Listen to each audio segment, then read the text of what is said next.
ஆறாவது திருப்பாவை. புள்ளும் சிலம்பின காண். ராகம் சங்கராபரணம். தாளம் மிஸ்ரச்சாப்பு. புள்ளும் சீலம்பின புள்ளரையம் கோவிலில் புள்ளும் சீலம்பின புள்ளரையம் கோவிலில் வெள்ளை விழிச்சங்கின் பேரரவும் கேட்டிலையோ.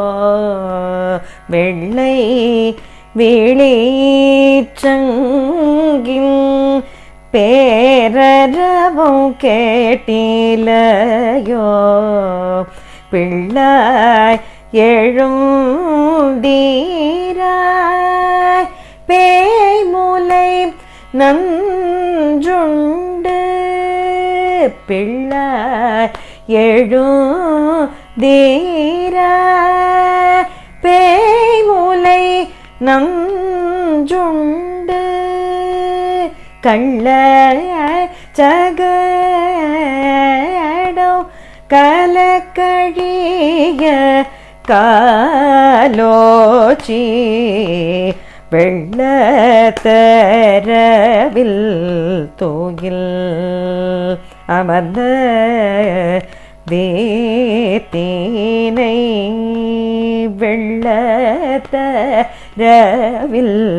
தூயில் அமர்ந்த வேத்தினை உள்ளத்து கொண்டு முனிவர்களும் யோகிகளும். உள்ளத்து கொண்டு முனிவர்களும் யோகிகளும் மெல்ல எழுந்து ஹரி என்ற பேரரவும் மெல்ல எழுந்து ஹரி என்ற பேரரவும் உள்ளம் புகுந்து குளிர்ந்தேலோரம் பவாய். உள்ளம் புகுந்து குளிர்ந்தேலோரம் பவாய். புள்ளும் சீலம்பின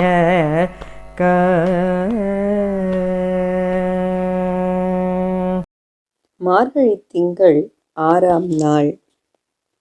முதல் 10 பாடல்களில் ஆண்டாள் நாச்சியார் ஆய்ப்பாடியில் உள்ள செல்வச் சிறுமியர்களை விடியற்காலையில் எழுப்பி எழாத தங்கள் தோழியர்களை நீராடவும் நோன்பு நோற்கவும் எழுப்பும் கதையை கூறுகின்றாள்.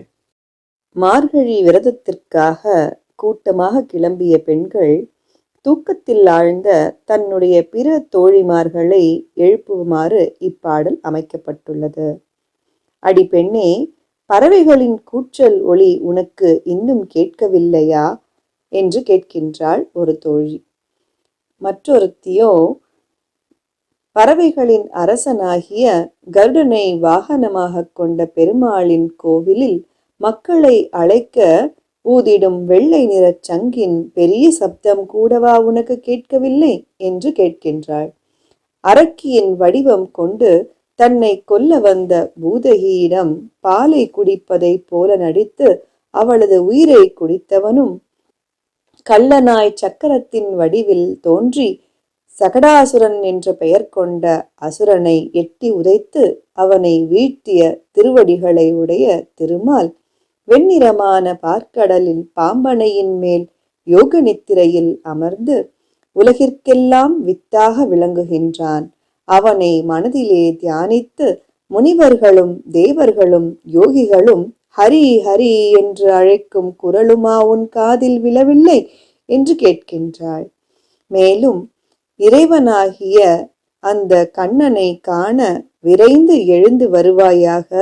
எழுந்து வந்து அவனது நாமத்தை கேட்டு உன் மனம் குளிரட்டும் என்று தன் தோழியை அழைப்பதாக இப்பாடல் அமைந்துள்ளது.